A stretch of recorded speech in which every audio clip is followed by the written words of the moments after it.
9th of February. Are these minutes moved? Are these minutes seconded? All those in favour? That is carried. Agenda item 4 is to receive apologies for absence. Apologies that have been received in advance of the meeting from Councillors Blizzard, Carrington, Garbutt, both Garbutt, Councillor Jones, Massey, Manifield, Rhodes, Williams, Councillor O'Neill, and Councillor Rowley. Are there any further apologies that I've not mentioned there? Councillor Taylor. Councillor Okay, that's noted. Thank you. Agenda item 5 is to deal with such announcements as I decided to leave our council. As this is my last meeting before May, I just thank you all for putting up with me during the last 12 months. I have spent some time since our last meeting with children and adults of all ages. Those under the age of 10 years and those graduating from Wakefield College. Councillor Jack Hemingway, Lieutenant Leader and I have enjoyed spending time with school children from the districts have been working passionately on climate change assignments, with a focus on the impact of carbon emissions on our children. They spent time visiting my pile, presenting their findings to us and challenging us on the district's plans and targets. On Saturday, I was delighted, along with some council colleagues, to attend Wakefield College graduation with their students. What an amazing young talent they are across the district. I was delighted to officially open the Revival Festival last Friday, and I'm sure I speak for all that it was wonderful to see the city put together. What a wonderful job everybody involved in that did. So thank you, please pass on my thanks to everybody. It was spectacular to see the city full again. On Sunday I attended Wakefield Cathedral for a special service to welcome the Reverend Bill Robinette as the next Archdeacon of Halifax. The Bishop of Leeds was in attendance, which also included the installation of a new honorary Maryland Barristers and the licensing of the Reverend Charles as honorary priest vicar. Finally, colleagues, you will now receive your personal invitation to my farewell arrival wedding, taking place at the Kingswood Suite on Thursday, the 21st of April. It will be good to see you all there. Please do call at any time between 3 and 6 so that I can personally thank you all for your support over the last 12 months. Thank you, colleagues, and that concludes my announcements. May I remind Council that in accordance with the relevant regulations, all votes taken on today's budget will be recorded, including the 2 amendments to the budget proposals. The running order and procedure of today's meeting is dictated and detailed in a flow chart that is being available throughout the chamber. I'm sure you will all see a copy of that. The Leader of the Council has requested the Council consider an urgent item from the Council to report for, and I will now ask Councillor Jeffrey to introduce the item verbally. Thank you, Madam Mayor. But before I do, can I just say what a marvellous job you've done over the last year. And it's not been an easy year for you. You haven't done and achieved all the things that you wanted to do. I know at the beginning of the year you were passionate about all the things that we were hoping to achieve. And because of COVID, we haven't been able to do them. But you've certainly made every week count. You've been all over the district, supporting people, raising money, working with children, and I just on behalf of us all want to thank you for the year. As I say, I know it's not been the year that you would quite want to, but I know that you've really made it count.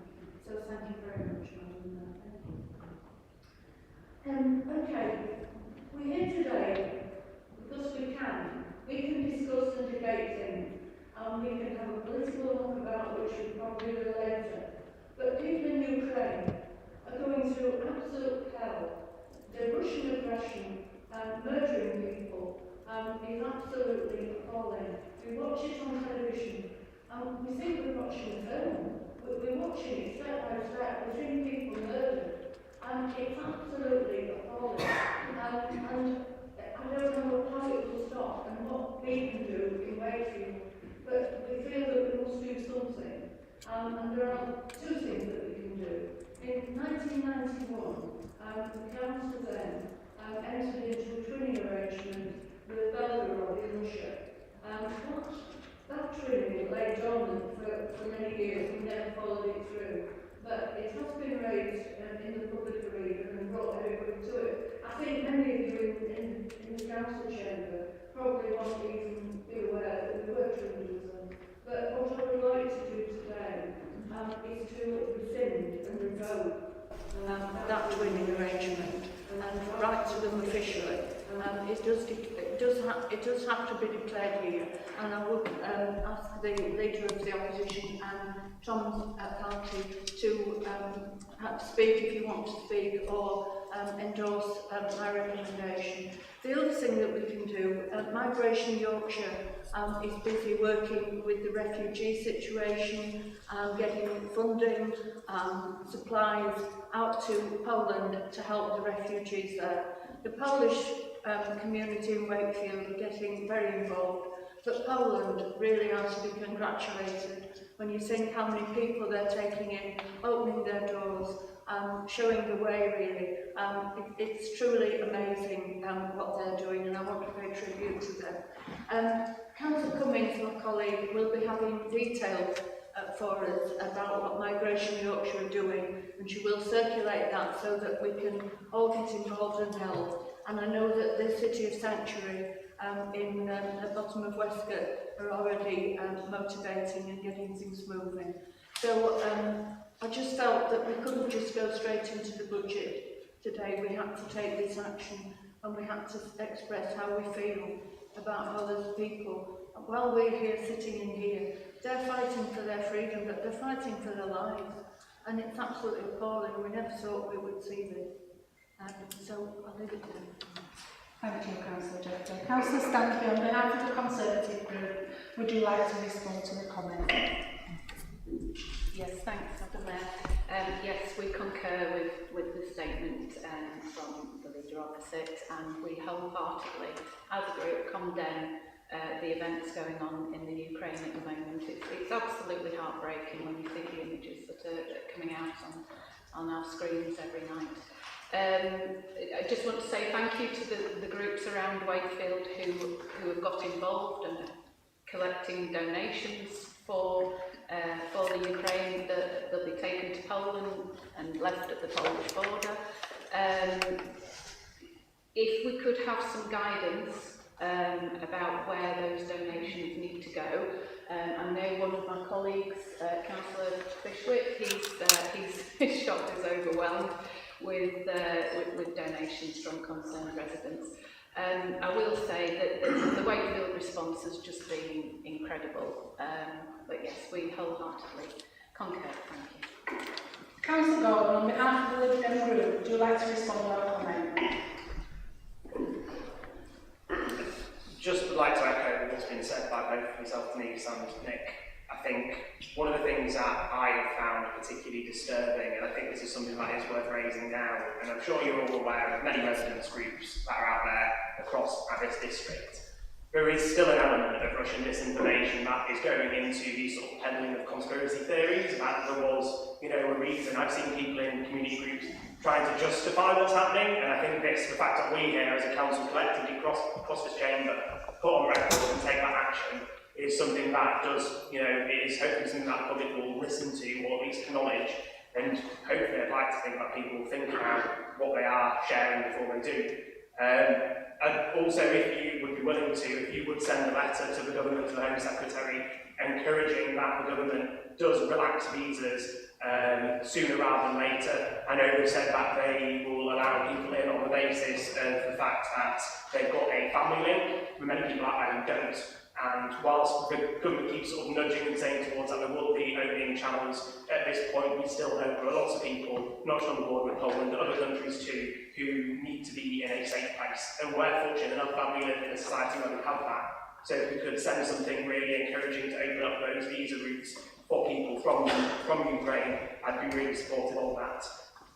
Just on a personal note as well, as you know, I work for an MP and we've been inundated with lots of requests from people who've got visas, who've got spousal visas or need visa help. I'm sure, regardless of political party across this district, the MPs that we do have, if we do have any new approaches as councillors, I'm fortunate enough that I've not seen or had any residents in Nottingham come to me needing help or support. But if we do direct them to the MPs who've got access and can pick up the phone to the Home Office to expedite those visas, then I'd encourage everyone to do that as well, which I'm sure you'll all be doing. Thank you, Councillor Gordon.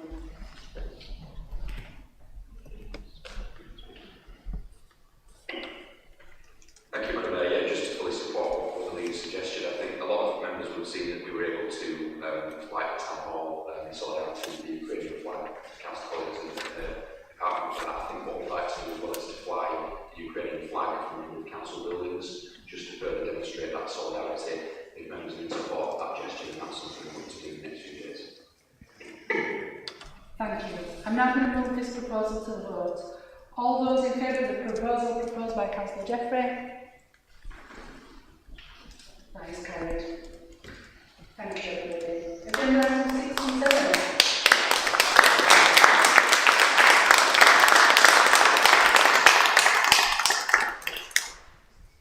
Agenda items 6 and 7 are to consider the Council's capital and investment strategy, capital programme and treasury management strategy, revenue budget and council tax reform. Cabinet considered the proposals contained in the report on the 15th of February 2022 and agreed the recommendation should be submitted to Council for approval. I now call upon the leader to move the report.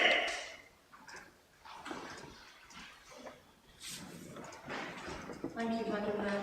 Madam Mayor, colleagues, and those joining us either here or in person online, today I present you Wakefield Council's budget for 2022-23.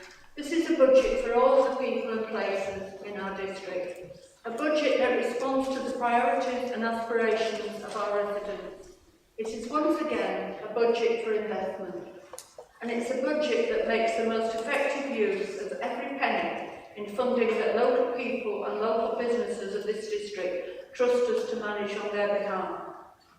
This past year has seen the Council and its partners continue to come together in the most positive and innovative ways, and we've dealt with the ongoing challenges presented by the pandemic. As we continue to work through this period of recovery, our shared goals of making the district the best place it can possibly be are making the difference we set out to achieve.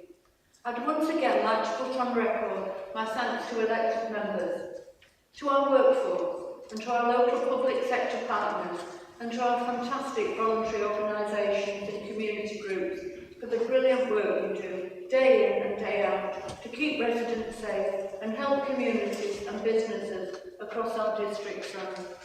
I hope, as I'm sure we all do, that the worst of the pandemic is now behind us. One thing I can be sure of is that this Council and all its staff will continue to respond to the challenges we face head-on, demonstrated once again only recently when our dedicated teams worked round the clock to protect the district from the worst of the storms. At the last full Council meeting, members adopted our new corporate plan for Wakefield, Building a Fairer Future, which sets out our priorities now and into the future, the positive outcomes we want to see for this district, and how we will work with residents, communities and partners to deliver them. These priorities are based on what local people have told us they need and want. Building a fairer future and a future that works for all and includes everyone is at the heart of the work of this Council and at the heart of the budget I put before you today. I'd like to thank my Cabinet, the Council's corporate management team and Neil and his team for the help and support in bringing this budget before you today. The Wakefield district, its city, 9 towns and villages have all long and proud heritages. I share that pride, and I know it is our duty as a council to work hard for every place, every community in our district. This budget does just that. This budget thinks long term. It's putting in place actions and projects that will not just benefit our district in the coming years, but for the coming decades. We know people want their local high streets and places to thrive, and that's why we will continue to offer 2 free-hour car parking in council-operated car parks across our district, a policy which has been hugely popular with our residents and businesses alike since its introduction last year. And that is why we are investing substantially in improving markets across our district, with 3.9 million committed to improvements for this year alone. I want people to be able to continue to return to our high streets, and I want to see shops and businesses in those high streets prosper. As our plans for this district move forward, we are proud to be supporting 48.8 million of investment in Wakefield City Centre and Castleford Town Centre from the Town Fund, 10 million of council investment in town centres across the district, including South Emsall, South Kirby, Moorthorpe, Hemsworth, Ossett and Horbury. 20 million from the Levelling Up Fund for Wakefield City Centre. 2.5 million for Pontefract Streets for the People Project to develop connectivity between the town centre and the castle. Major investment in Featherstone. And if this week's Robot Festival is anything to go by, which was enjoyed by thousands of people from our district and beyond, we can look forward to an exciting year ahead. I'm hugely excited about our year-long culture festival, planning for what is already underway, which I know will result in something truly special for our district, celebrating our culture, creativity and showcasing everything we have to offer and be proud of right across our area.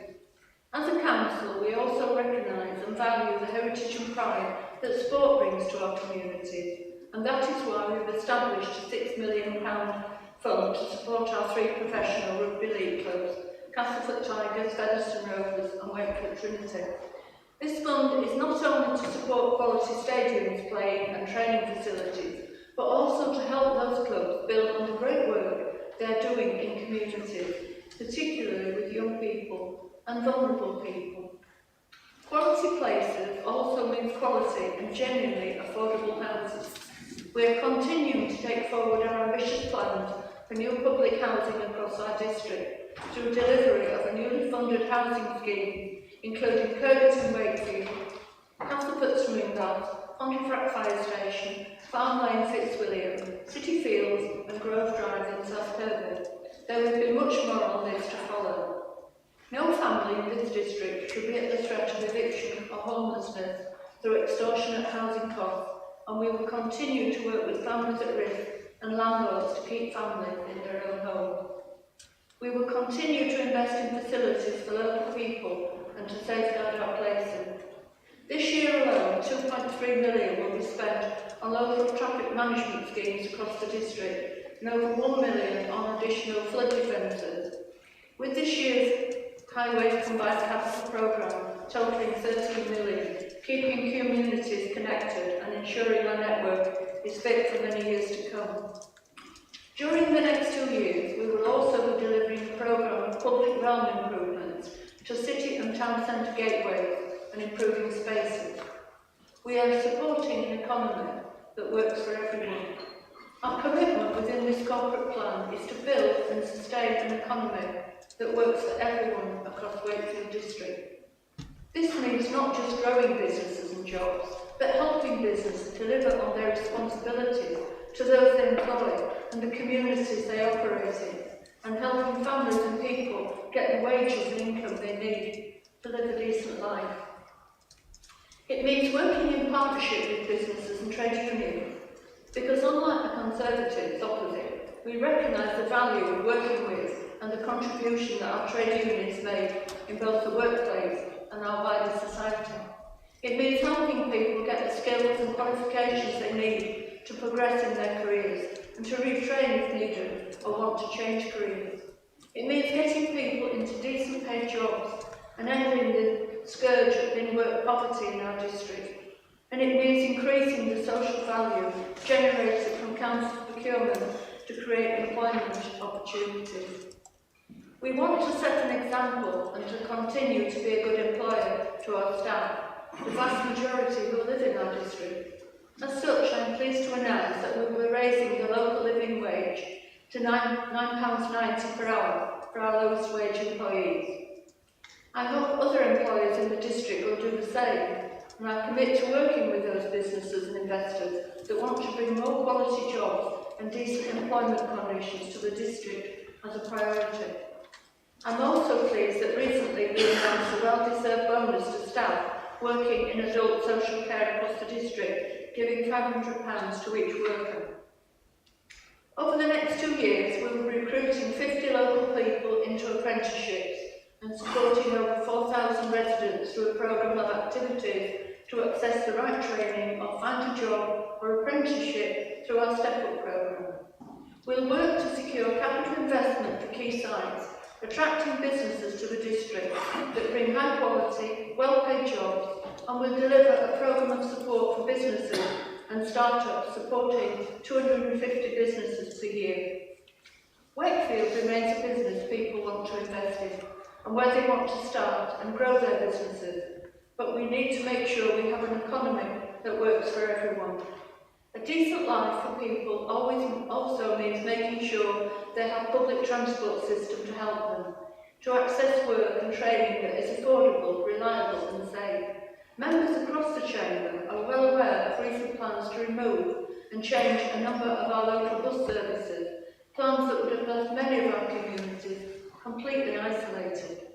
Following successful lobbying by the Council and many elected members, I'm pleased that a solution was found, working alongside our colleagues at the Combined Authority to secure the continued operation of these vital services.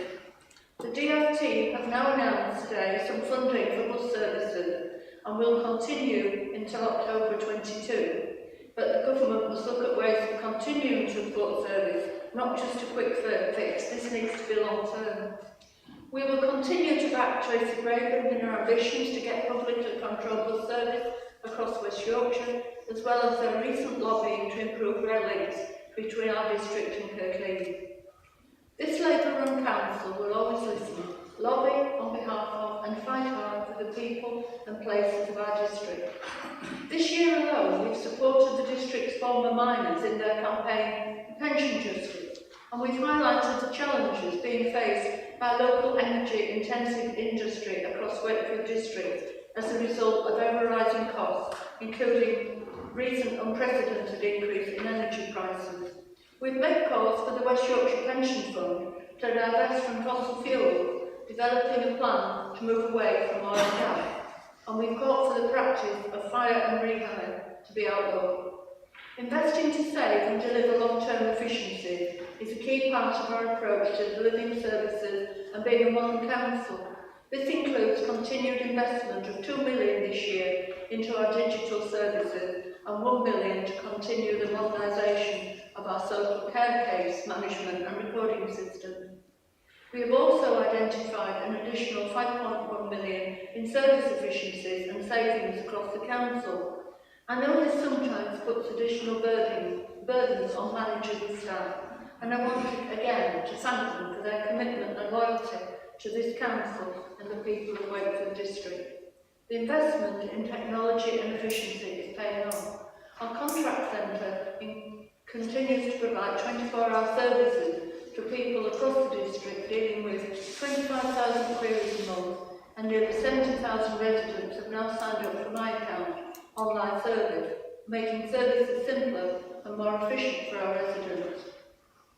We want to see our children and families thrive. Keeping children and vulnerable people across our district safe from harm and abuse is at the heart of the council and why we exist.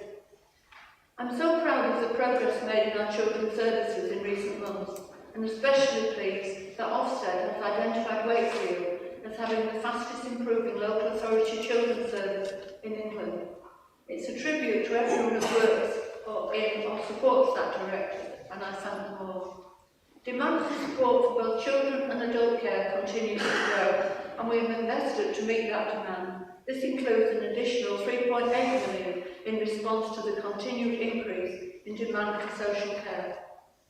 We've also added £0.2 million for the creation of Financial Hardship Fund in respect of the cost of school uniform. No family or child in this district should feel that they haven't got a decent school uniform. Our 3 new youth hubs in Wakefield, Castleford and Hemsworth will enable young people to learn new skills, to take part in activities and access support, and we are investing in adult education and learning activities across all our town. Our partnership working with West Yorkshire to deliver £384,000 Safer Street Fund will also focus on improving safety for women and girls. Our council planning and budget should not just be about the next 12 months, but also the long-term future and sustainability of our places and communities. This includes meeting the challenges and the risks of climate change, and I'm proud to be the first ever leader of the council with a directorate focused on addressing climate change head-on. We're taking forward a whole raft of initiatives to address climate change, in the coming months and years. These include working with businesses to reduce their carbon footprint and supporting people to retrain and reskill for green jobs. This council will also lead by example in this area. We are aiming towards making all our council fleet vehicles to zero emission, converting all pool cars electric, and all other council cars vans are due to be replaced or converted where possible to electric vehicle alternatives. We are also exploring the potential of solar energy parks and rooftop solar schemes in the district to provide electricity to meet the council's carbon neutral target. The greener Wakefield district is one of our key council priorities. As part of this, our aim is also to plant 250,000 trees over the next 2 years and 600,000 over the next 5 years across our district. Last year I announced that parks and green spaces will become a key priority for this council, and they have. We are driving forward with plans to provide new and improve existing leisure and green space facilities for all our people, something in the pandemic taught us that people across this district really value. Work is going forward to develop a new country park on the Welbeck site, which will be enjoyed for generations to come.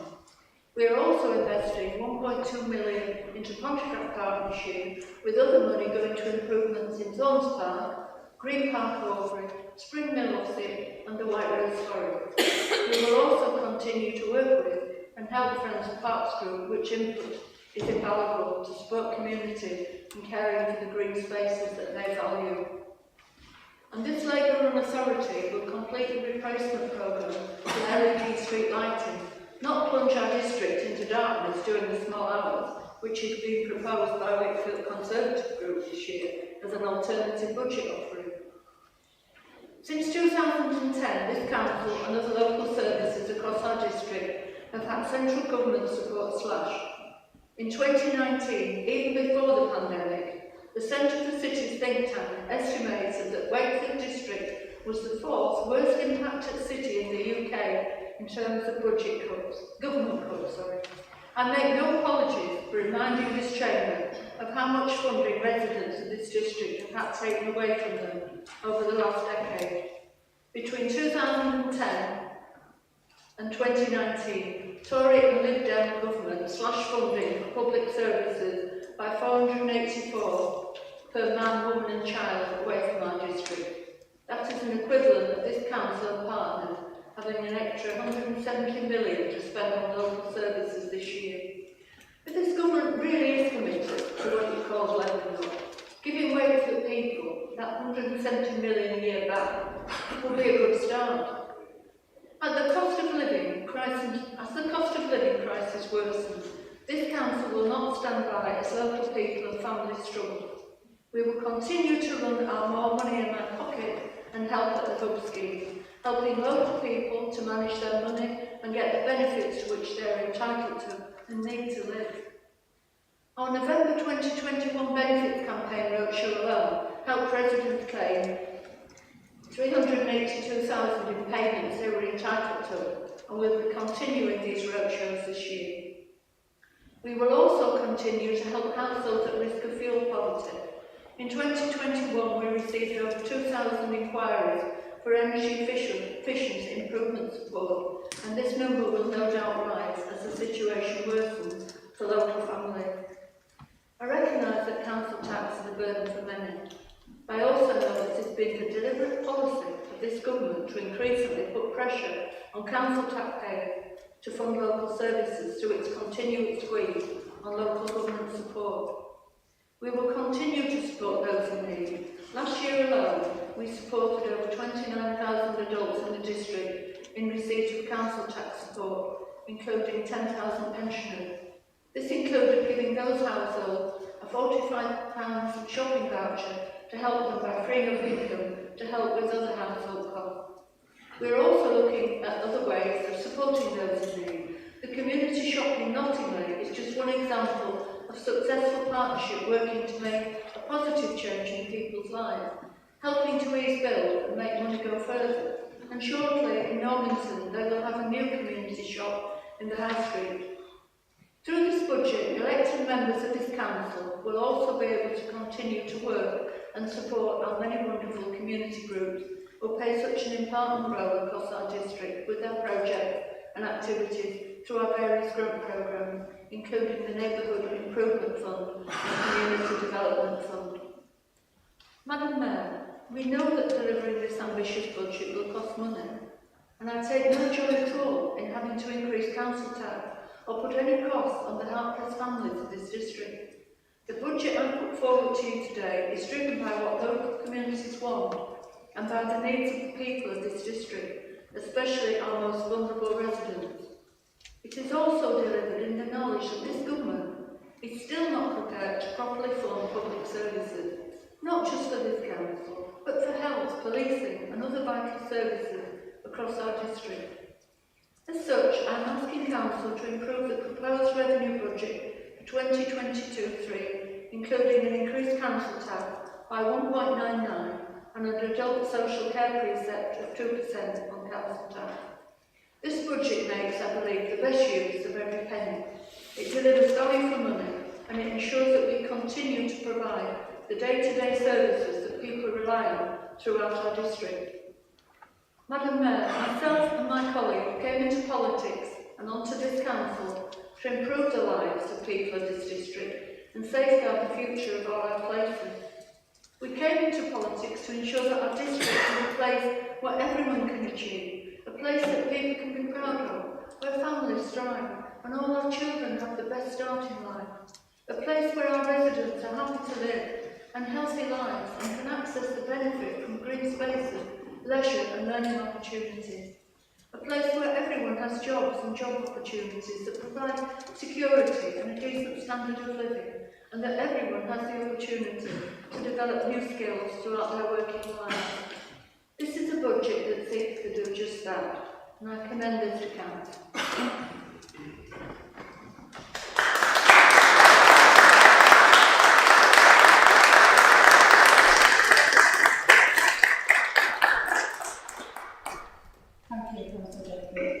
Is this motion seconded?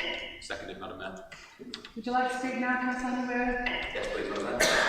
Thank you. I second this excellent budget investing in the health and prosperity of our district. Wakefield's Labour administration continues to listen to the key priorities of residents and to put in place measures to address the key issues facing our district. In challenging financial times, we are on our residents' side, helping our district to move towards a brighter future as it emerges from the pandemic. Our budget this year supports our residents through poverty, looks to create a stronger, more resilient economy, and of course helps to protect and improve the local environment. I'm particularly proud that we're overseeing the biggest investment in our parks for a decade. Right across the district, we've engaged with residents and local volunteer groups to discuss areas for improvement, identifying almost 900 actions which will help our parks become more accessible, safer, have more improved facilities, more regular maintenance, and also to be more beneficial for nature. On top of our investments last year and our highly successful Park Ranger programme, which has already seen lots of actions carried out, this budget will see the release of an additional £1 million capital funding and £800,000 additional funding for parks improvements. So what do these improvements look like in real terms? This is a £450,000 new play area for Pontefract Park. This is a £150,000 new play area for Hemsworth Head Park. This is a new play area in Castleford Park, Queen's Park, worth £150,000, and a £200,000 multi-use game area in Normanton and White Hill Park. Toilet block improvements across many parks worth £300,000. Footpath and infrastructure improvements worth £400,000. More and better park furniture, benches, notice boards, litter bins, totalling about £150,000. These are real substantial improvements to our parks that will benefit people of all ages for years to come. We promised improvements to our parks and we are delivering improvements to our parks. At last year's budget, I announced a clear and renewed commitment to make Welbeck Landfill site into a country park. Lots of work has been going on behind the scenes to prepare a draft plan. We've instigated the recruitment of a project manager, and this season alone, we've planted 6,000 trees to kickstart naturalisation efforts. I'm pleased that this year's budget will see a further £300,000 capital allocation release to accelerate and commence this work in more detail. There will be a cabinet report in March, and then a further period of consultation and engagement with residents, environment groups and elected members to see what people would like to see at this exciting new site. Following this, a decision paper will likely go to Cabinet over the summer to approve the plan and commence work on the first brand new country park in our district for many years, delivering on our historic commitment to transform this relic of the wasteful past into a huge green space for all the community. But we also want to bring greenery to our residents, and with a significant £300,000 investment in urban greening, we can make our towns and cities brighter, greener places and get rid of some of the old concrete monstrosities that dot our town centres. With investment for more maintenance, more planters, location-appropriate trees and bushes, sustainable natural drainage systems like rain gardens, and the exploration of pedestrianisation where that's supported by businesses and residents. This in practice will mean the creation of new green spaces for people who might not have gardens of their own living in flats or apartments. It will improve quality of life, it will help tackle flooding by absorbing surface water runoff, it will improve air quality and take harmful pollutants out of the atmosphere, and improve the visual appearance of our city and town centres for the benefit of all. On biodiversity, we're honouring our ecological crisis declaration of last year, and £200,000 will go towards biodiversity and nature recovery work, seeing the recruitment of a new team of ecologists who will develop a nature recovery plan and support our countryside team to deliver more improvements to biodiversity. As we've announced previously here, work has already begun to be delivered to support nature with new wildflower meadows, hundreds of thousands more trees, frog-life nature ponds, swift boxes, but we will go further and we will go faster on nature recovery. I'm pleased that the new ecologists will also strengthen the ecological and environmental advice that we're able to provide to planning, which will assist in the planning process. Finally, on environment investment, we're also responding to residents' concerns about the appearance and maintenance of our cemeteries, particularly in Kemsworth and Wakefield last year. By investing more than £200,000 in additional teams and equipment, we can improve the frequency and the quality of grounds maintenance at council cemeteries, so these sacred places are kept to a very high standard. This budget also sees us continue to up the tempo on climate action, with major projects progressing this year which will help to reduce our emissions and create a more sustainable council. The council has recently bid successfully to the government's public sector decarbonisation scheme, and £2 million of national investment will be coming into Wakefield to be matched by £1 million of our own capital to undertake work on energy efficiency, solar, ground source heat pumps and other climate initiatives. And the 5 buildings that will be upgraded as part of this work are multi-fact municipal buildings, Airedale Library and Children's Centre, Stanley Library, Normanton Swimming Pool and Queen's House. And this will be a visible demonstration of the council's commitment to tackle climate change in our towns and villages. We're also moving forward with our ambitious plans to build 2 large-scale solar farms to generate a vast amount of clean electricity, and the report is due to go to Cabinet later this month, with options for investment, market testing and the next phase of the project. And this brings the prospect of well-paid green jobs, as well as the obvious climate and environmental benefits. We're making hundreds of residents' homes warmer, increasing energy efficiency, installing rooftop solar for those who feel poverty, and amazing work to continue the quality of service improvement across the council continues in all directorates. Councillors, council officers and volunteers continue to work hard as ever to improve the lives of local people in this district. And this budget sees investment in youth clubs, sports, culture, poverty reduction, highways, waste, and too many other areas for me to mention them all here. Fundamentally for me, however, this is a budget about investing in local communities, and that means everywhere getting a fair share of capital investment. Just a few examples: £1.3 million for sports facilities, including a new 3G pitch at Frickley, £500,000 going to Stanley Ferry Lane playing fields as part of an overall £1 million allocation, £1.5 million allocated for works on Town Hall, £890,000 into Kellingham Sports Pavilion. We are ensuring investment reaches all corners of our district to the benefit of all our residents. Austerity is not over, as here in councils around the country we continue to face significant financial pressures following a decade of cuts and hundreds of millions of pounds lost in council budgets.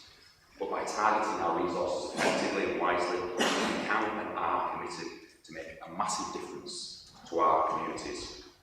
This is a budget about positivity, about delivering on our promises, about laying the foundations for a greener, healthier and more prosperous Wakefield district.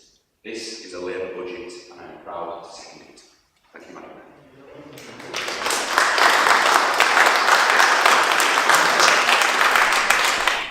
Thank you, Councillor Lewis. Before we move on, does any member of council have a question for clarification on the budget proposals? Can I remind members, this is not the time for debate, this is a question for clarification on the budget proposed by Councillor Jeffrey. No. If no, then Councillor Stansby. As leader of the Conservative group, I would now invite you to respond to the Cabinet's budget proposals and in doing so, move your amendment which has been circulated to members in advance of the meeting. You are up to 1 hour to speak.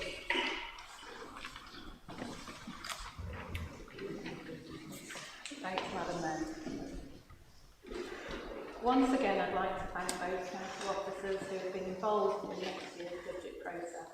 I'm sure that they're very grateful that the Conservative group didn't ask to add to their already difficult task by asking you to set a full alternative budget. Instead, we've produced a budget amendment for the future, not the past, which is where union conveners belong, especially as the controlling group has a habit of introducing our ideas at a later date as their own. For example, 2 hours free parking, which has started to breathe life back into our town centres and parks. Our proposals enhance the budget, and we would like to build on it. We would like to fund a feasibility study into providing council-run loos in parks and high streets, further encouraging healthy lifestyles and footfall into businesses. You've already mentioned, you want to encourage people into the parks to have those healthier lifestyles. This is something that people need access to. With the advent of the snow wardens, which is an excellent scheme and does save the council money, I and my colleagues have had many requests for grip bins, especially from those who live in flats and don't have anywhere appropriate to store the grip. We have a grip bin at the bottom of our road and it works well. During icy weather, encourages neighbours to meet and work together, strengthening community ties while making roads and pavements safer during treacherous conditions. I'm going to move on to something that appears to have become a little bit controversial. In some wards, residents have been asking for lights to be dimmed during certain hours. Now, with the advent of the new LED lights, they actually have a more natural light, as opposed to the orange lights glow that the old phosphorus lamps used to have. And this is causing some of our residents quite a bit of concern. So we are responding to concerns raised by our residents. It's a 50-50 split. Some people like the new lights, some don't. Not every neighbourhood wants the street lit for 24 hours, and concerns have been raised that the new LED lights are confusing the birds. Now, I am not an environmental expert, but I've been told that the birds are tweeting at 1:30 in the morning. During the winter months, environmentalists believe that mating and other behaviours may be affected by the simulated daylight during the early hours of the morning. And this is something that's important for the council. We have to look into the impact that having the lights on that's mimicking daylight has on both our residents and our wildlife. The good gentleman opposite has commented online for concerns for safety, and he's apparently shocked by the idea that it's being proposed by a woman. I'd just like to point out that most serious assaults, approximately 8 in 10, are carried out by people who know the victim. And as a survivor of such an assault, not in Wakefield, I can assure the honourable members opposite that no amount of street lighting would have prevented the incident occurring.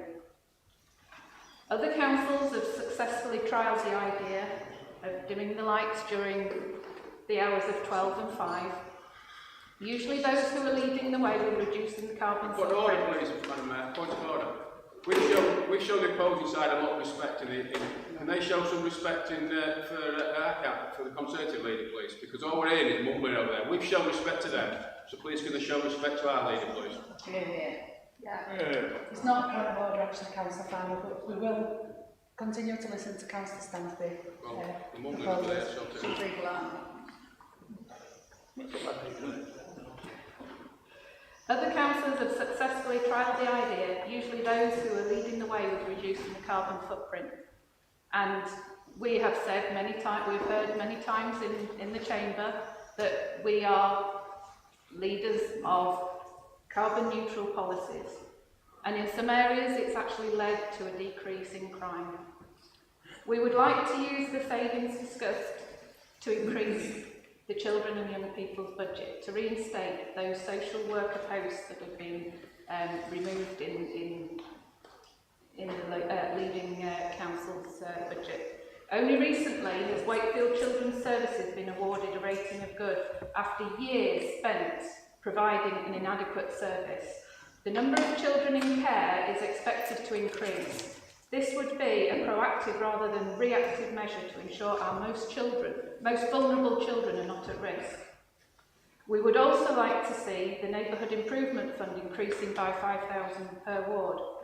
Our community groups have been a lifeline for so many over the past 2 years, and increasing the NIF fund would allow those volunteers to provide more support services and, well, improve our neighbourhoods. The funding limit has been £5,000 per ward for far too long, and more of our residents would benefit from the increase. For example, enabling mental health support groups to continue and providing equipment for environmental groups to improve our neighbourhoods. We've long asked for leisure facilities in the northwest of the district, and with reduced hours at Thorns Park, this has become an even higher priority. How can we encourage healthier lifestyles and less dependency on cars if people have to travel into the city centre to access gym classes on a weekend and a swimming pool? Lastly, no budget amendment would be complete without funding the repair of an additional 5,000 potholes around the district. The roads have taken quite a hammering over the past 4 years. In 2018, we had the beast from the east, and in subsequent years there's been flooding in many wards. The pandemic has affected road maintenance schedules, and it's time to get back on track, particularly if, as a councillor, we're trying to encourage the use of bicycles as the main method of transport. These are our reasons, and we stand by them. We believe that these are things that would improve our residents' lives, and we propose this amendment. Thank you. Thank you, Councillor Stansby. Is the report seconded? Is it Councillor Holmes or Councillor Holmes who's seconded? Is it Councillor Haynes. Councillor Holmes? You've got 5 minutes to speak on the report. Thank you. As a whole, this budget is more of a housekeeping budget. It lacks aspiration and does very little to alter the status quo.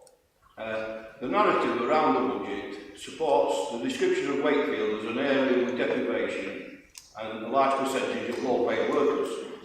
There's nothing in this budget to promote Wakefield City as a centre for better paid employment.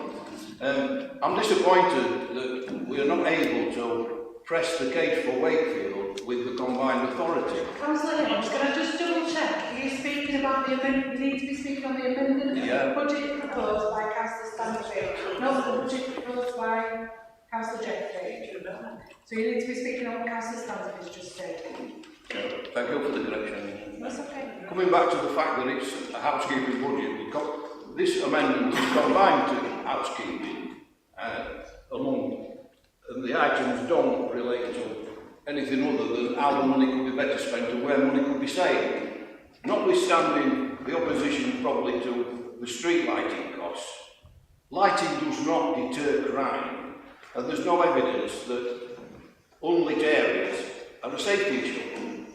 Residents in my rural area do not particularly want any street lighting at all. Because this is mainly a housekeeping budget, some of the proposals in this amendment are worthy of recommendation, especially the reinstatement of social workers to replace some of the indulgent parts of this budget. So I am seconding this amendment.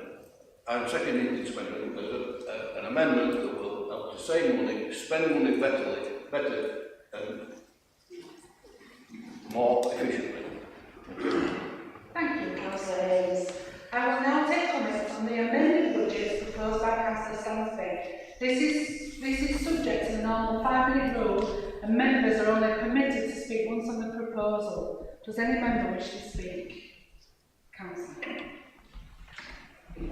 Thank you, Madam Mayor. I'm happy to share my 5 minutes seeking a point of clarification on this, because actually what we've got is conflicting information. We've got information coming from the opposition that this is not, particularly in street lighting, which is a point that they labelled quite significantly, that this is not for all areas. Some suggestions that this can be in areas where people want it. I'm just wondering, for clarity, the 225k that is allocated, which underpins this amendment, and it is what produces the savings. Is that on what is in the amendment on all street lights, or is it what the opposition is now proposing?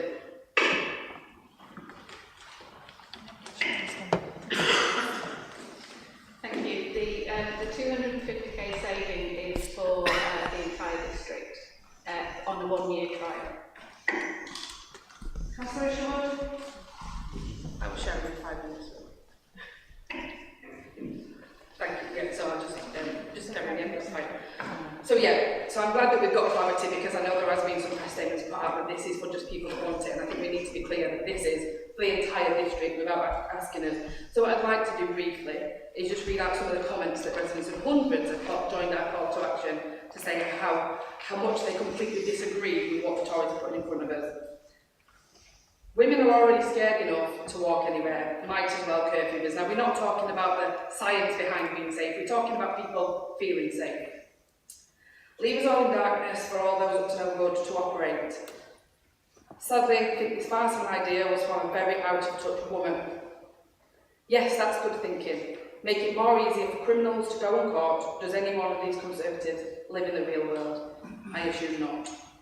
And what brain-dead person thinks this is a good idea? Now, these are not my words. These are words, and there are hundreds more that come with them from residents in our district who are opposing this Conservative budget. And I'd just like to say how out of touch I think the opposition is at the table of this, and I've got hundreds of people that are also saying the same thing. Councillor Short. Thank you, Madam Mayor. With regard to the 3 posts within social care, a great deal of thought went into this, and I'm confident that the decision to do this will not impact on services. We already see far lower caseloads than we had in 2018 when we got the inadequate treatment. Transformation of our children's services has meant that not only are we working more efficiently, but we are working more effectively. I have no intention of jeopardising that. I'm proud of what we've achieved so far. I intend that we go on achieving even more and that our services become better. And I certainly do not think that this decision will impact on that. Any further questions on Councillor Stansby's budget proposal?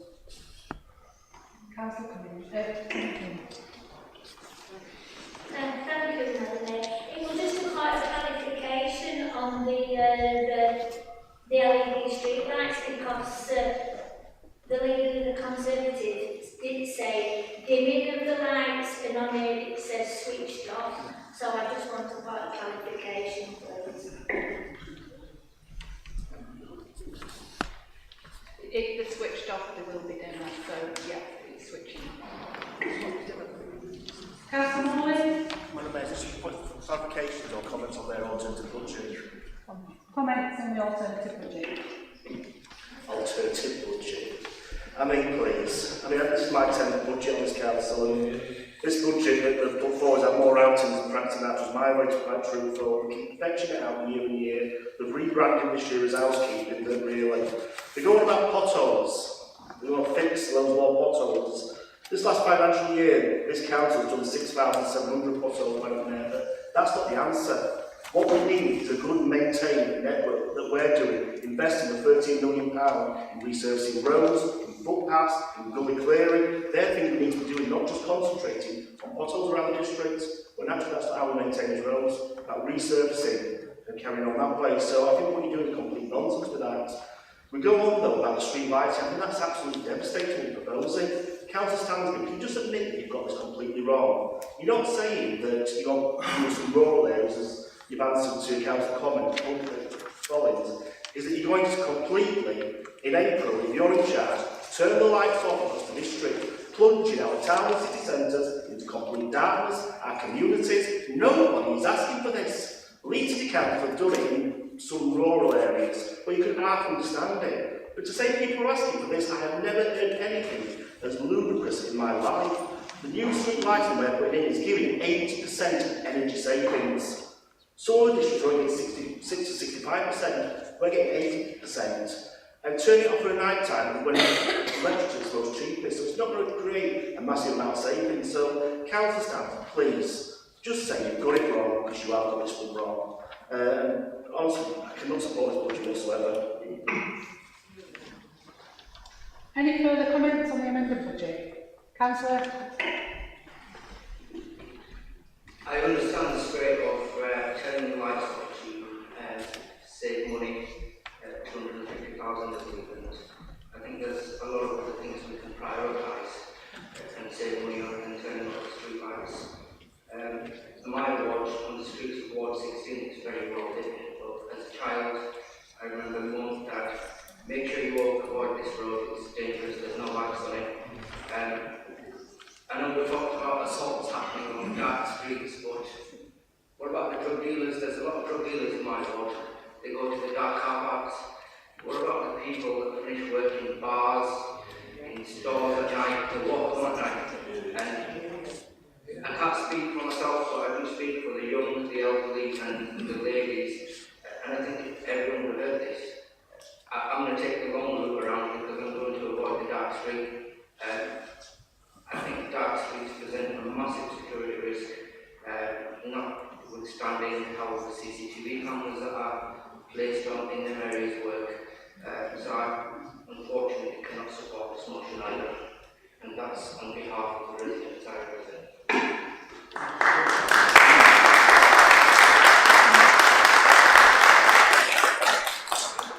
Any further comments? Councillor Collins? Thank you, Madam Mayor. I wasn't going to comment, but I will comment, certainly around the lunacy of turning the lights off. Councillor Stansby actually said that there was no proven record of turning the lights off that led to further incidents. It doesn't take an Einstein to go on Google and actually find that information. Since 2019, there have been 11 inquests blaming fatalities on the fact that the street lights were turned off. So, and that is 11 too many, and we don't want any in our district, so I'm against it. Councillor Graham? Thank you, Madam Mayor. As you can imagine, I totally oppose the amendment, and I would like to address two things. Firstly, this council will not be wasting any money on feasibility studies. That's all that this amendment seems to be packed with, feasibility and more borrowing. We did a ledger review in 2014 and did an updated swimming and water assessment in 2017. We are keeping our eye and we're looking at a long-term plan for investment in leisure facilities throughout the district. If I had my way, we'd be building a lot more swimming pools and a lot more leisure centres. But common sense tells you we don't have the capital and we don't have the revenue to run it in the long run. It's just not sensible. In terms of the street lights, I genuinely don't believe that if people asking for the street lights to be turned off. I'm sure that last year in this chamber we spoke about keeping women and young girls safe on the streets in light of what happened to Sarah Everard. And I think the opposition even moved a motion which everyone supported. Then to have you bring in this and next year and look at turning the lights off, it's absolute lunacy. I think we need some sensible leadership on the opposition benches, and rumour has it we might get some soon. Councillor Cruz? Thank you, Madam Mayor. Just a couple of words. No, I don't think when we initially discussed this, it was a blanket darkness all over Wakefield. I would never, ever, ever advocate that. I think it's dangerous. What it was is because some cities like Leeds and that, in certain places that are lit naturally anyway by business parks, etc., in those places, they turn the lights off in certain areas. I would never, ever, me as a woman, say that I would want street lights in residential areas or anybody in danger.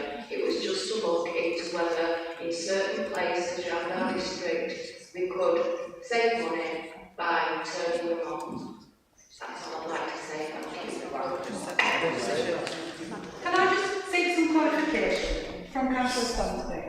So, in the amendment to the budget, it says a reduction of 20 to the communities, environment and climate change, through LED streetlights being switched off from midnight to 5 AM. Now, this is the amended budget. This is what you are proposing, to switch them off on a night.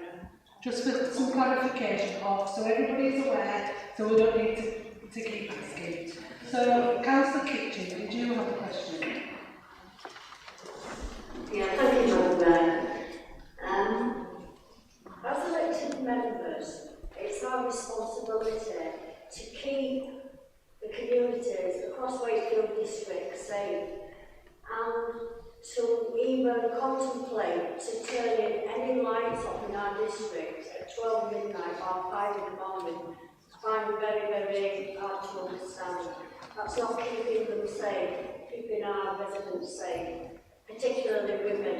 And that comment already been put forward by female leader of the that we've got here, I find very upsetting really. And also keeping people in the dark is one thing, but not at the expense of people living dangerously. It's dangerous for women, dangerous for men, it's dangerous for anybody to be out for whatever reason that they're out, that a lot of members of the local to. I certainly won't support this amendment. Thank you, Chair. Councillor Elwood. Thank you, Madam Mayor. I trust you'll allow me to stay sat down because my heart's letting me know I don't have to come here and listen to this lot forever. So it's running a bit fast at the minute, I'm afraid. So I'll just stay sat if you don't mind. The street lighting proposal, which are all sitting over there laughing, you know, oh, let's get some leadership. Presumably you can go over and tell your colleagues in Leeds and saying because they do it. Leeds, York, Derby, Kettering, half the street lights in Wales are either switched off or dimmed at night. That is a fact. Fact. Yes, it is. Point of order, Madam Mayor, it's not. Leeds only dim the lights or turn them off in rural areas. The town city centres and urban areas are all lit on a night. Carry on, Councillor. That's what we meant. That's what I meant. Like pollution, but where I'm really stacking is Jack, or Councillor Hemingway, should I call it? Councillor Hemingway said on social media, I'm not about this because this, that, and the other, and yet he comes in here and tells us all about this climate crisis, and the biodiversity, and all the rest of it. Point of order. I don't think we're talking about the budget proposals from the. I think we're not. I'm really commenting on it. We're questioning the amendment. Okay, well I'm speaking in favour of the amendment. Right, light pollution has an overall negative impact on wildlife. Sorry? Oh, keep quiet. Yeah. Well, it's what we do, isn't it, really?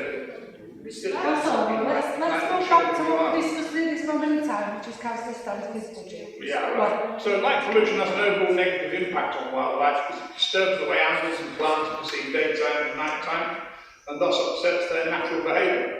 Firstly, research has shown that light pollution is a deadly factor for migratory birds because it disturbs them in flight trajectories, causing crashes, which often with deadly consequences. In general, light pollution affects all species, activity, growth, and sensitivity to their environment at night.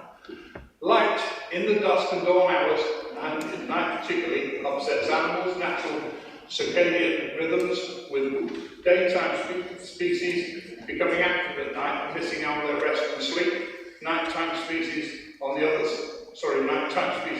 side will either avoid light or be excessively attracted to it, which keeps them performing stops them from performing crucial activities such as hunting and mating. And we all know that some people don't like to Light pollution. Light pollution also affects entire habitats, with many animals either not using suitable habitats because they're lit up, or species on roadsides being temporarily blinded, often killed by lights from cars, as an example. Research has also demonstrated that the whole predatory prey balance is disturbed by light at night, because it gives some species a better ability to see and hunt than others, especially the ones attracted to lights which stay around the street lamps. On the other hand, species afraid of light will hide, not hunt, and so miss out on good food supplies. This then creates an imbalance between predators and prey, but also between different predators of the same species, as there are different behaviour towards light. We know that light pollution affects the wildlife in numerous ways, and that it's essential to think about living space, predators, prey, and general types of behaviour of species when developing light policies. I thought Jack would be interested in this. Many animals are active at night. Just bear one moment, he's got 5 minutes to speak and he's got 15 seconds left, so let's... Alright, well, I might finish up now then. I got the joke in, what was it? Thank you for that. I think we can clearly say that this is turning into some sort of debate on the Tory proposal, and I think we should take this to the vote now. So all those in favour of the amendment? Oh, very difficult to record this vote. So we will take the Conservative amendment budget to the vote. To clarify, this is determining whether the amended budget from Councillor Stanley should become the new substantive budget. We are required to take a recorded vote, so I'm now going to pass over to Julian. Thank you, Madam Mayor. Councillors, I'll now read out the names. You can indicate whether you vote for or against, or you abstain in respect of the proposed amendment from the Conservative group. Councillor Akbar. Against. Councillor Eyre. Against. Councillor Binns. For. Councillor Byford. Against. Councillor Collins. Against. Councillor Cruz. Councillor Cummins. Against. Councillor Dagger. Against. Councillor Ellis. Against. Councillor Farmer. Councillor Farrow. Councillor Ferguson. Councillor Fishwick is out. Oh. Councillor Fishwick, just to prove that you're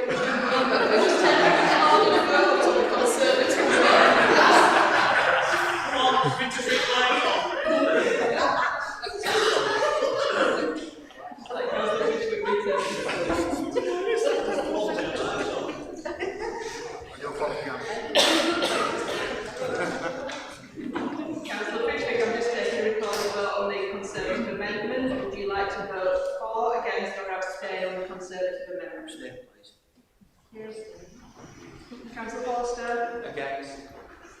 Councillor Glover. For. Councillor Graham. Against. Councillor Gordon. Against. Councillor Haynes. For. Councillor Harvey. For. Councillor Hayes. Against. Councillor Hemingway. Against. Councillor Heptonstall. Against. Councillor Hepworth. Against. Councillor Homewood. For. Councillor Hunt. For.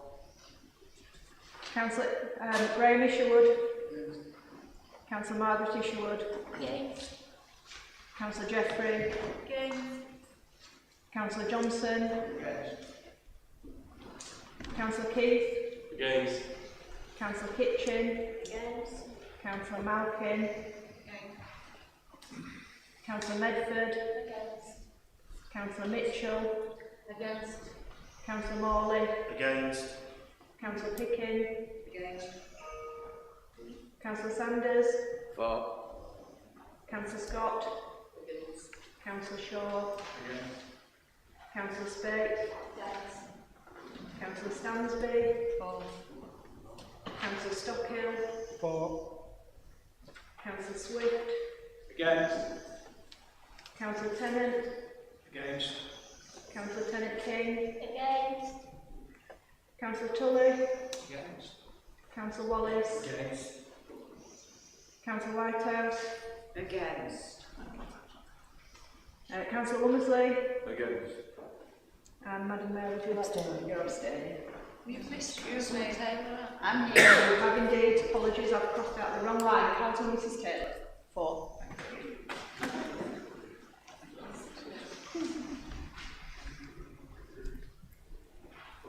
Can I just ask a point of order? Should we, and unless I completely missed, should we not have given the Leader of the Opposition the right to reply before that? We should have done actually. We should have done that. We'll just take that opportunity, Councillor Stansby, before. Let's just move on. Apologies for that. Apologies, it's not going to change the vote, is it? So. And Madam Mayor, the results are 12 for, 37 against, 2 abstentions and 12 absent. The amendment falls. Okay. Sorry, apologies for that, Councillor Stansby. I turned the page over before I got to that. We will now move on to the amendment submitted by the Liberal Democrat member, which has been circulated in advance of the meeting. Councillor Gordon, will you please move your amendments, Councillor? You have 5 minutes in which to do this. Thank you very much. Just like to quickly briefly say I'm disappointed that I didn't have the opportunity to speak on the Tory budget amendment. I didn't get a wish to speak. Unlike their amendment, ours is one that the entire group will be on. Councillor Gordon, you've got to. You need to speak on your amendment, not theirs. No, that's what I said. That's what I'm saying. I'm happy that our amendment is agreed on by our entire group and seemingly consulted all members. And ours is a Liberal Democrat group amendment, not a one-person amendment. Anyway. There are a few things in our amendment that were really key, and I know the budget that's been put forward by the Labour group talks about listening to people, and that's exactly what we set out to. It turns out we were listening to different people quite clearly. One of the things that we kept hearing was talking about efficiencies and finding savings, and that's exactly what this Liberal Democrat budget amendment would seek to do, cutting waste from councillors, SRAs, abolishing deputy cabinet member roles, and getting rid of group business managers, which is nothing more than glorifying group weight. We'd throw out travel allowances, and we'd further see digitisation across council services, axing some of the council propaganda, such as The Citizen, that puts out Labour platitudes with council taxpayer money.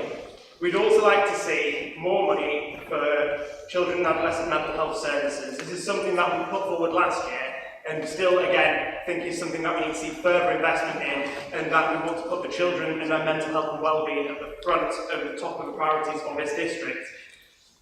We also want to see an increase in the provision of grit bins.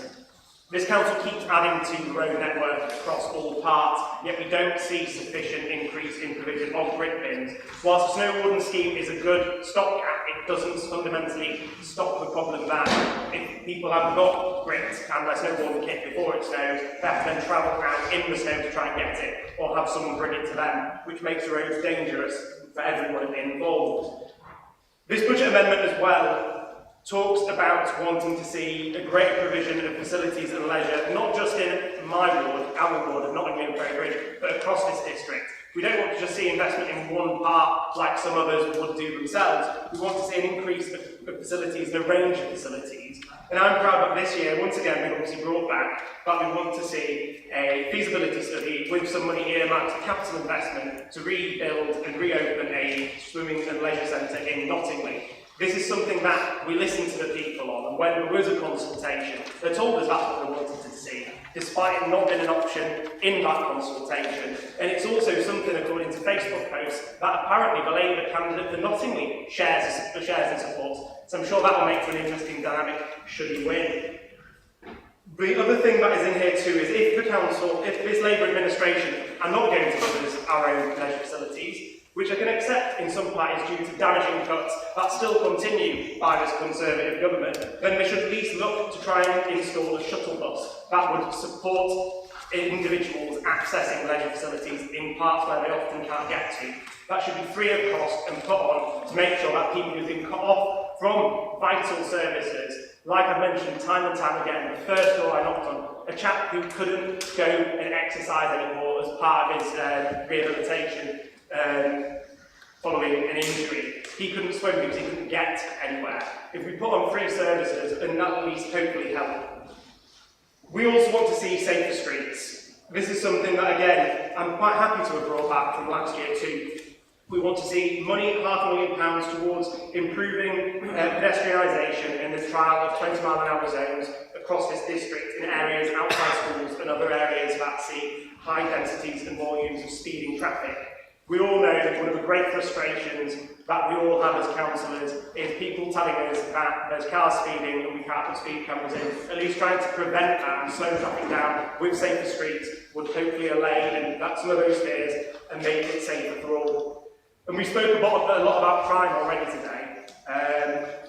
But again, we would see £500,000 for a crime prevention fund, making residents feel safer across this district. And one other thing that is new this year is wanting to see an increase in provision of officers and facilities to make sure that we combat the plight of fly tipping. Another thing that comes up time and time again. All of this has been signed off by the Chief Financial Officer, and I hope that people will support it, although I sincerely doubt they will. Thank you, Councillor Gordon. Is the amendment seconded? Yeah, seconded.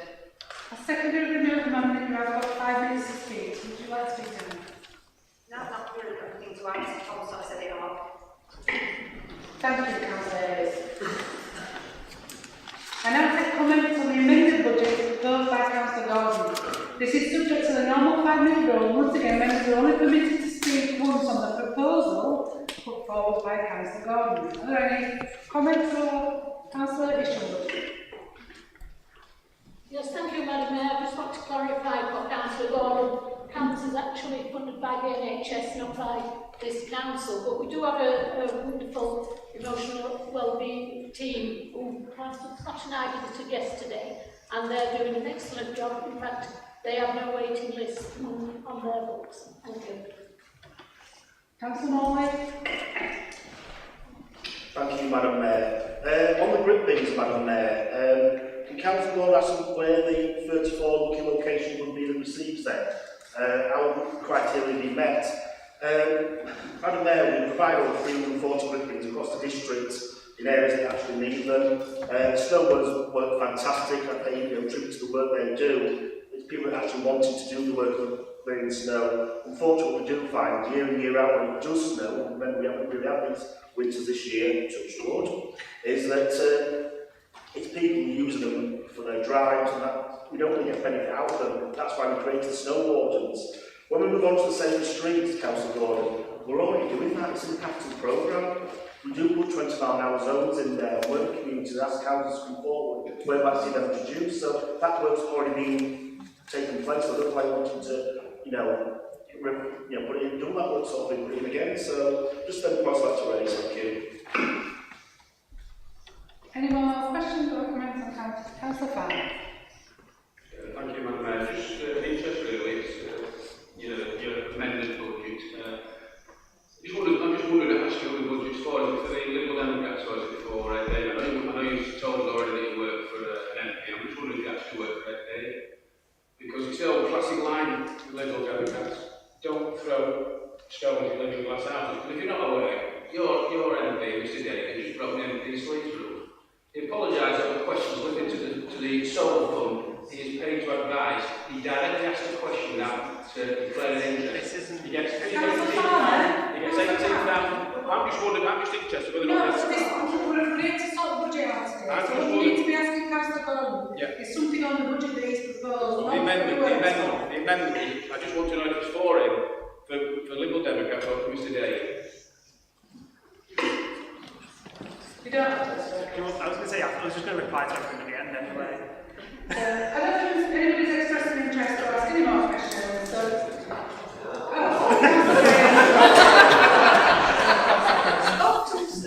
Sorry, I was enjoying this debate, mate, and I was letting this all simmer up so I could come in at the end here.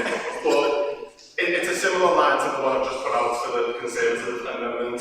In terms of these feasibility studies, we won't be wasting any money on that. We know exactly what our leisure stack is across the district, and we will be looking at where we're investing in the future. It's mine and everyone else behind me's wish to invest more in leisure facilities, but as Councillor Gordon alluded to, with the severe severe cuts, the 170 million gone, we can't do everything that we want to do.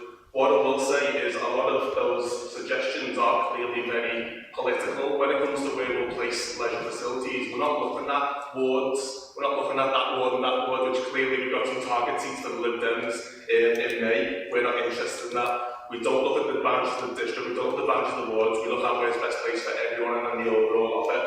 What I will just say, even if you have the leisure centre in front of everyone's doorstep, we don't necessarily get those people coming who we want to, those who are most disadvantaged. We still can't access them. And the work we're doing at Sun Lane with 3 schools, getting 40 disadvantaged students to come along for free swimming lessons, top up some fast tracking, putting more teachers into lessons down at Aspire, doubling the ratio. It's those types of little trials that I'm hoping to increase, which will really make a difference in this district, not some feasibility studies that are going to sit on a shelf for the rest of the year. Councillor Cummings.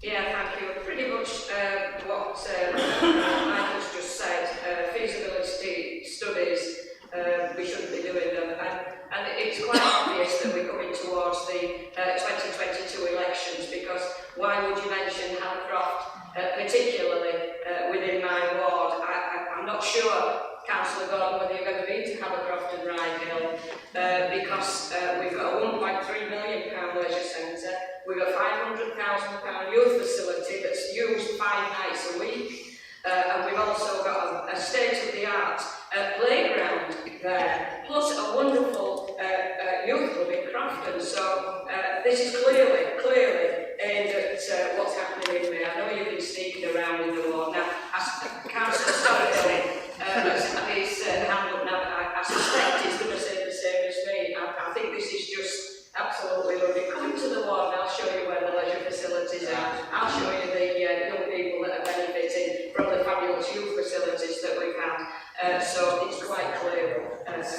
some sort of a plea for me. Councillor Stockwell. I'd just like to reiterate what Councillor Cummings said. The gentleman's obviously never been to Havercroft. All right, we've got excellent facilities here.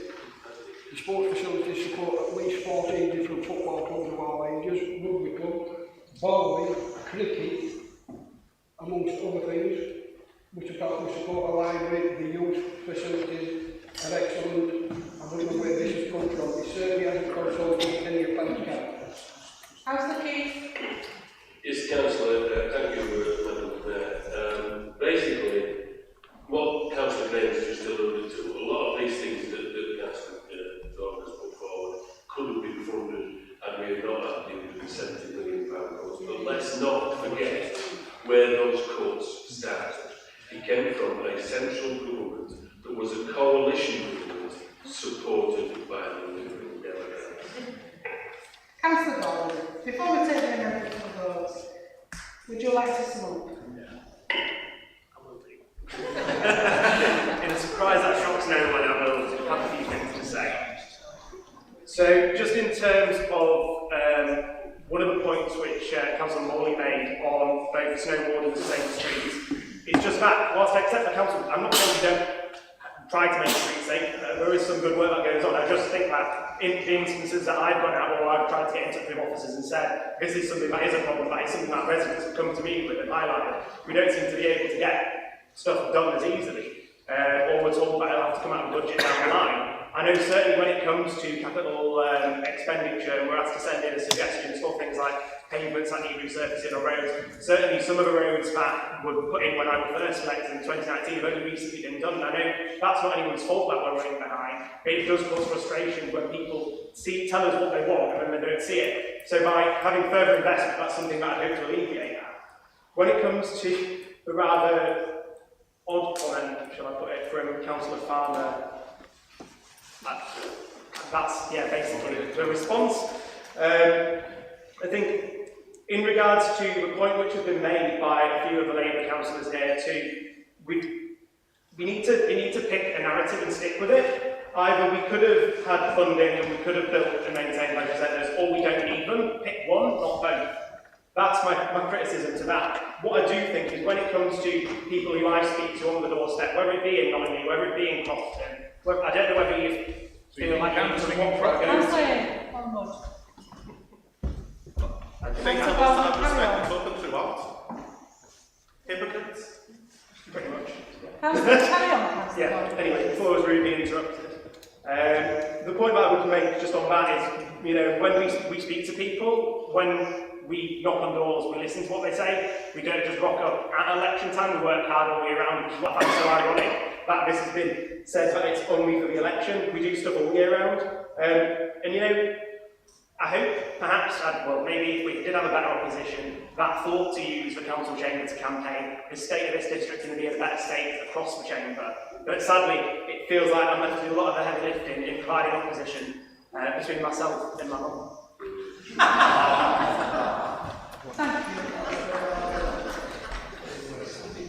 We will now take the amended budget from the Liberal Democrat member to the vote. To clarify, this is to determine whether the amended budget from Councillor Gordon should become the new substantive budget. We are required to take a recorded vote, so I'm now going to pass over to Gillian.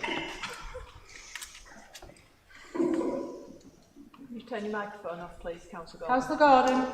Thank you. Thank you. I'm just checking Councillor Akbar's not about to come in because his name is first on the list. So, as usual, I'll read out your names. If you could indicate whether you are for, against, or you abstain, please. We'll start with Councillor Eyre. Against. Thank you. Councillor Binns. Against. Councillor Byford. Against.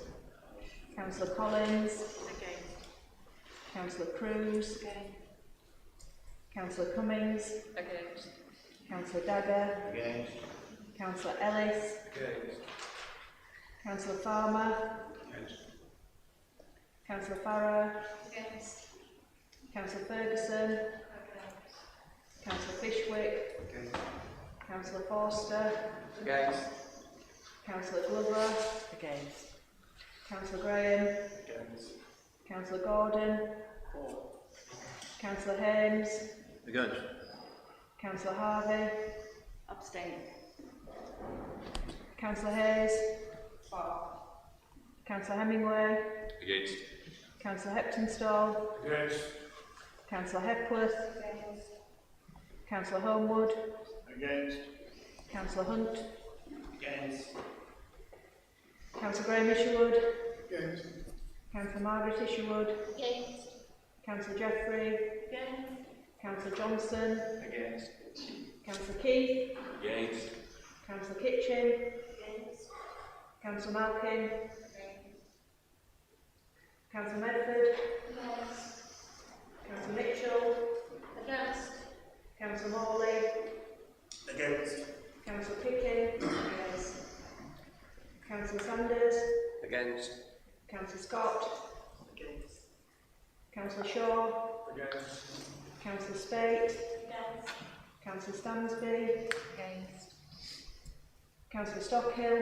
Against. Councillor Swift. Against. Councillor Mrs Taylor. Against. Councillor Tennant. Against. Councillor Tennant King. Against. Councillor Tully. Against. Councillor Wallace. Against. Councillor Whitehouse. Councillor Womersley. Against. Madam Mayor. Thank you. Councillor Akbar. We're just taking a recorded vote on the Lib Dem amendments. Would you like to vote for or against? Or Against. Against.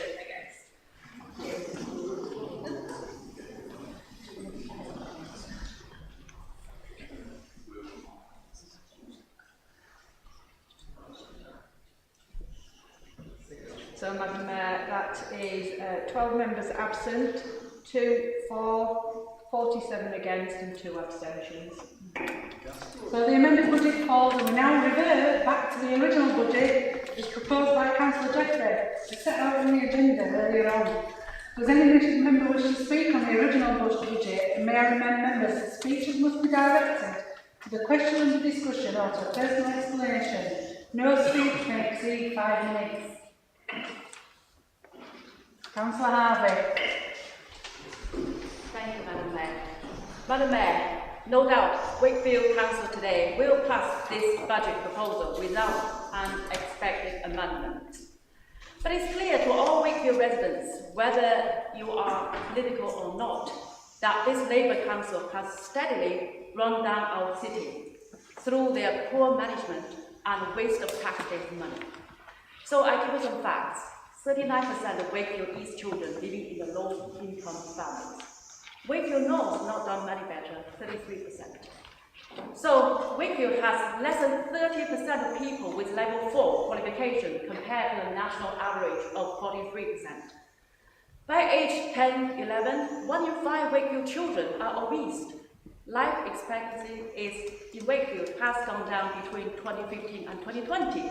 So 5 or 6 years, again, less than national average. Indoor market, the Sole Point, opened in 2008, closed in 2014 due to the ill management again. The traders have lost their livelihood. For generations, they depend on that market. My personal poignant story, a minor, married for 47 years, living in the same marital home. The house, in front of the house, the potholes has never been repaired until a Conservative councillor was elected to that ward. But guess what? He did not live to see that road to be resurfaced. That just that Christmas, he passed away in March, it was done. So, Madam Mayor, we don't need an alternative Conservative full budget amendment today. What we need is a complete different council in charge who have the real interest of these residents of Wakefield at heart. For that reason, Madam Mayor, I will not vote for this amendment, for sure. Thank you.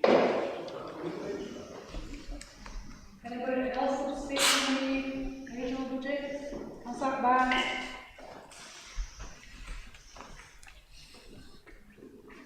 Councillor Harvey, would you turn your microphone? I'm against any rises. I know the council tax rises only small, but I'm against any rise in council tax. We discussed at great length on the last meeting of how energy prices are increasing, and yes, that's the central government. However, anything to increase more and more bills for the residents, I'm voting against. And I think as a council we should find other means to find income. I do understand we have to cover the costs, but especially this year, I think it's a bad time to increase council tax. Councillor Farmer. Thank you, Madam. I'd like to place on record my thanks to Neil Warren and his team. I know personally how hard he makes it work. Some of the staff he's got work long hours. So I'd personally like to thank him. Just a basic interest is it'd be interesting to know what it's not much, first of all, it's fantastic that the Ulster Town Hall is going to be, the work's going to be done there, costing £1.5 million. It would have been quite interesting to know when it was meant to be done 3 years ago, what it would actually cost them. Thank you. Councillor Wood. Thank you, Madam Mayor. We've heard a lot today about how the nasty Tories and the horrible Lib Dems, I can agree with that bit, but, you know, the nasty Tories have cut the councils, but, you know, you people run the country for 13 years. Even in your own pre-budget report, you were running a structural deficit of 3.8%. You're running a 5.2 structural deficit, as it turned out, running up. At the end of it, we had a 10.8% budget deficit. That's almost the size of Greece. If it would have been in Euro, which is probably a lot you wanted, we'd have been even worse off because we wouldn't have done anything about it. You know, these are all things that you forget. Some get to pay the bills, some get to rationalise the debt. And of course, we all know what's happened over the last 2 years. It's got worse, but of course, these were extraordinary circumstances. You were doing it, you were blowing all the revenues and borrowing even more. Well, you were, it's a fact.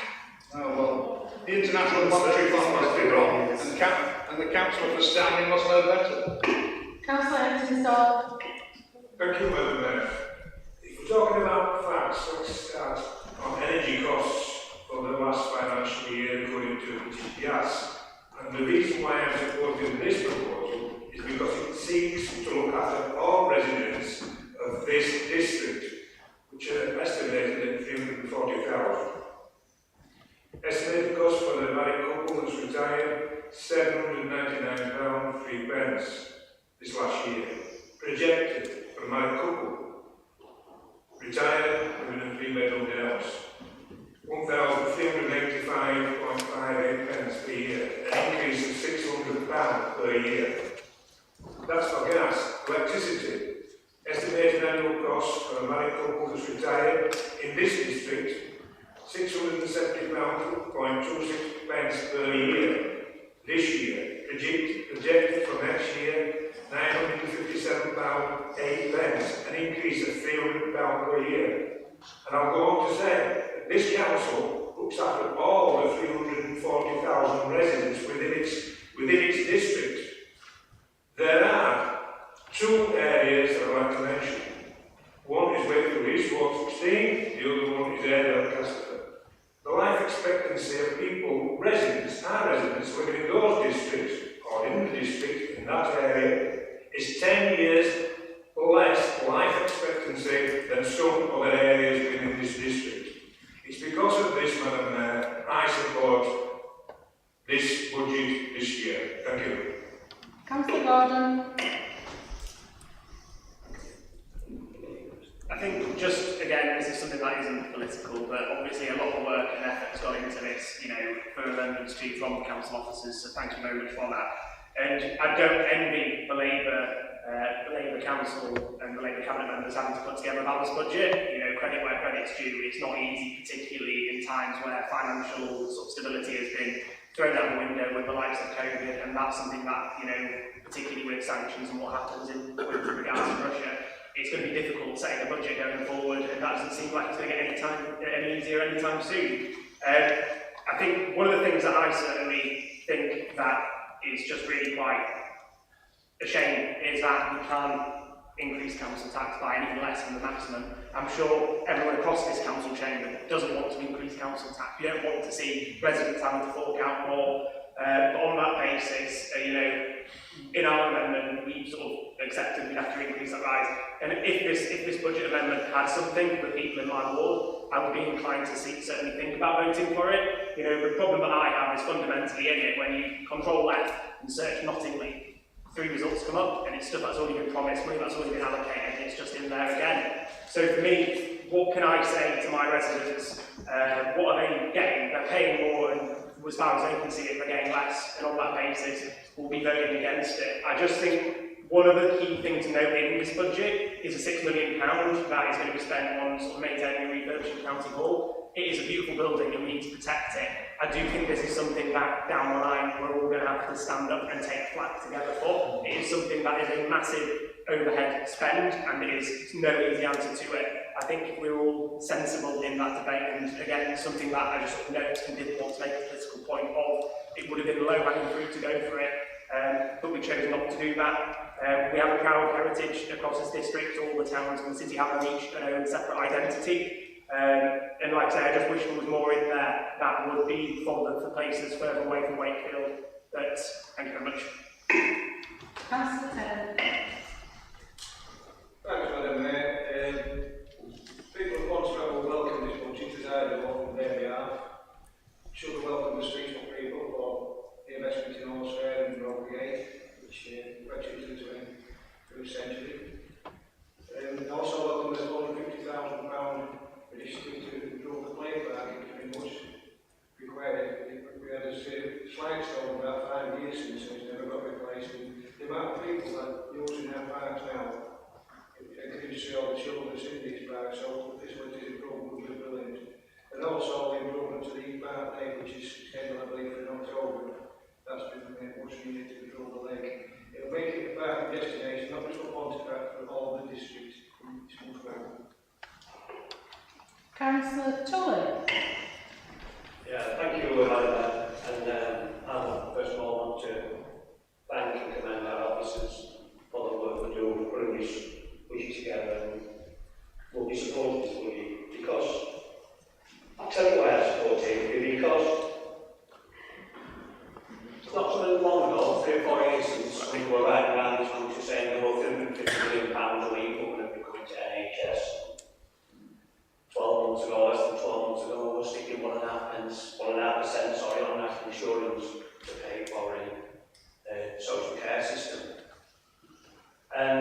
was this government that decided to burden local authorities with social care costs. And if we weren't burdening social care costs, I don't think anybody would be opposed today to this council having to raise council tax by 1.99%. It's the other bit that takes it up. And that used to be part of what we call central government funds. And over the years, they've often loaded it onto local authorities, so they take the blame. And when you're trying to run a budget and run a council, and have seen cuts in the hundreds of millions of pounds that's been levelled at this authority and others, I think it's commendable to our officers and what we try to do to serve everybody across the Wakefield district. And when you look at the situation regarding what's been discussed earlier about, yeah, come on, I'd like a swimming pool up every village. Imagine every village. I'd like a fire station in every village. I'd like a police station in every village. But we ain't done it. Because, and I've got the greatest respect for Council Gordon, but his particular party got into bed with that particular party and set about savaging cuts to local authorities that we're still living with. And it's a result of them cuts why today this council and this wider authority can't put a swimming pool in every town and cannot put a fire station in every town. And we've got situations that we've discussed before in here where we can't even sometimes get on a policeman for 3 and 4 days together. That ain't the fault of this council. This council has worked night and day to try to make that happen. So let's start and put the blame where it lies. With the Conservative and at the time the Liberal Democrat coalition that set about ravaging local government, taking local government to the cleaners, and as a consequence we're left with this lot today. And that is the why I will support this council, I will support the Labour budget, and I'm just to this in finishing, Councillor Gordon. I've spent 40 years, me, plus knocking on doors and asking people what they might want, and I tell you what they've said to me, I want to abolish deputy cabinet members' pay. Seriously, Councillor Gordon, you know, we can take this clipboard to any board we want in this part of the world, and if you ask the right questions, you'll get the answers that you want. And if I took a clipboard out in my ward and asked people what they want, with 3 questions already on the clip, of course the law wants a swimming pool at the top of the street, the law wants this, the law wants that. But what we want, what we can have, are 2 completely different things. We are trying at the best to platform. And I've been for 10 years in this authority, and I commend our council, the officers, and the budget they've put together, and long may this Labour Council continue to support the people across Wakefield and the district.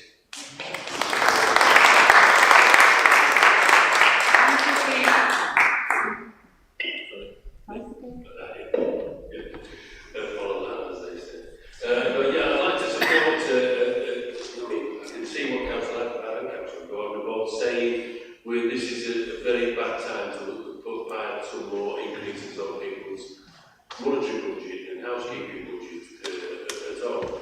And we would do it if we didn't necessarily need to do it. But take the point that's just been made is that 2% of this budget is to pay for the social care that the central government abstained from paying for when it passed it over to us.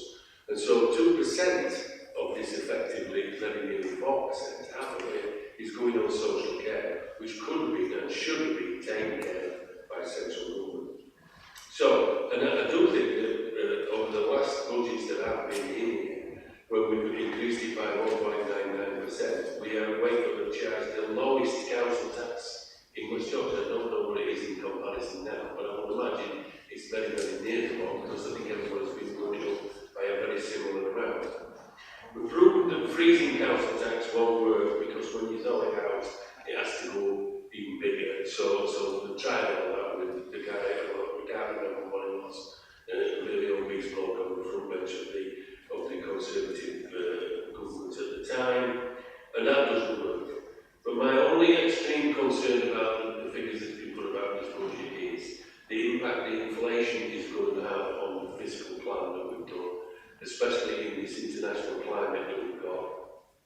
seen things like paper, like everything, increasing by absolutely eye-watering amounts. And it's all going to pass on down the line and create inflation. So I think I support the budget. I think you've done a fantastic job in doing it, and just hope and pray that the inflation doesn't ravage into its rule. Councillor Hayes. Thank you, Mike. Going back to where I were before about the narrative around the budget, the deprivation and low-paid jobs. I'm privileged to be able to serve on the Combined Authority Scrutiny Committee for Economy. And it's obvious to me, I don't see the capital being invested in attracting the industry, the entrepreneurs or whatever to Wakefield that's going to provide the better paid jobs that's going to alter the status quo. I mean, for example, Leeds are setting themselves up as a city of enterprise. They're capturing all the sectors: finance, technology, digital, health and culture. It was brought up at the Combined Authority that this should be spread between the three cities, Bradford, Wakefield and Leeds, instead of Leeds becoming and putting a lot of effort into attracting people to Leeds and putting the infrastructure in place. I was disappointed with this budget that we're allocating more to the climate change than we are to installing infrastructure. This was pointed out by the inspector that's been doing the hearing on the development plan. She said that no funds had been allocated to the South Featherstone Link Road or the Nottingham Link Road, and she found that disturbing, that the council allocated funds. So the council regard that infrastructure as essential to providing the housing that they want to provide. But without directing the capital on that essential infrastructure, you're letting yourself down and you're letting the community down. And I just feel I expected more from this budget. I expected capital to be used as a way of altering Wakefield, making the economy work for everybody. The economy won't work for everybody if we just carry on building distribution centres like we are at Newmarket that are obviously there to supply Leeds with distribution, and we get the low-paid jobs that are associated with it. We don't want to give up our Greenbelt just to make Leeds the centre of attraction in the north of England. We want to be part of that northern powerhouse. And I think that we should be directing our capital in putting infrastructure in place to attract one of these sectors: finance, digital, health or culture, instead of everything being going directly into Leeds. Thank you. Councillor Graham, you're the last speaker before the news check is starting. Thanks, Madam Mayor.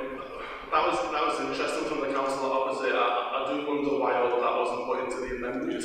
If it's not such a good idea, I don't get that.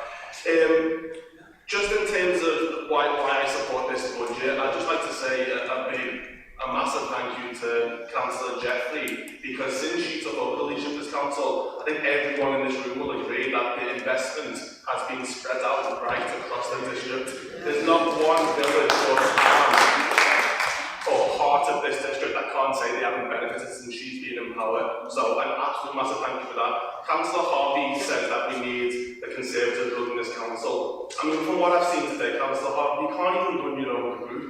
It's been absolute. If pantomime season's over, come on. The people of the Wakefield district have never voted you into power to control this council, and we'll see in May you never will. Give up the dream. Thank you, colleagues. That concludes the debate on the proposed budget. Councillor Jeffrey, as mover of the Cabinet recommendations, you now have the right to reply to the debate. Well, I think I'm not going to say very much. I think today we've proved that our budget is worth supporting, but I'm quite shocked at the way that everybody's performed in here today. It has, as Michael said, it's been turned into a pantomime, and this is a serious issue that we're dealing with today. This is the people of this district. It's their money that we're talking about, and it's been treated in some ways as a bit of a joke. Anyway, I move the budget proposal. We are once again required to take to recording votes. I now wait hand over to Julian to do the honours. Thank you, Madam Mayor. Councillors, as usual, if you could indicate whether you vote for, against or abstain, please. Councillor Akbar. Against. Councillor Eyre. For. Councillor Binns. Against. Councillor Byford. For. Councillor Collins. For. Councillor Cruz. Against. Councillor Cummings. For. Councillor Dagger. For. Councillor Ellis. For. Councillor Farmer. Councillor Farmer, sorry. Thank you. Councillor Ferguson. Councillor Fishwick. Against, thank you. Councillor Forster. For. Councillor Glover. Against. Councillor Graham. For. Councillor Gordon. Against. Councillor Hames. Against. Councillor Harvey. Against. Councillor Hayes. Against. Councillor Hemingway. For. Councillor Heptonstall. For. Councillor Hepworth. Councillor Homewood. Against. Councillor Hunt. Against. Councillor Graham Isherwood. For. Councillor Margaret Isherwood. Councillor Jeffrey. Councillor Johnson. Against. Councillor Keith. For. Councillor Kitchen. Councillor Malkin. Councillor Medford. Councillor Mitchell. Councillor Morley. For. Councillor Pickin. Councillor Sanders. Against. Councillor Scott. Councillor Shaw. For. Councillor Spate. Councillor Stansby. Against. Councillor Stockhill. Against. Councillor Swift. For. Councillor Mrs Taylor. Against. Councillor Tennant. For. Councillor Tennant King. Councillor Tully. For. Councillor Wallace. For. Councillor Whitehouse. Councillor Leasley.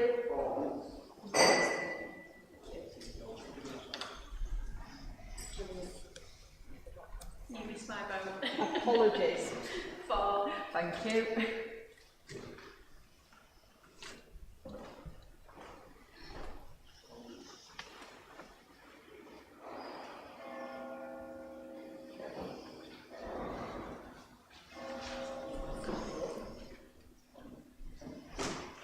So, Madam Mayor, the result is 33 for, 17 against, 1 abstention, 12 absent.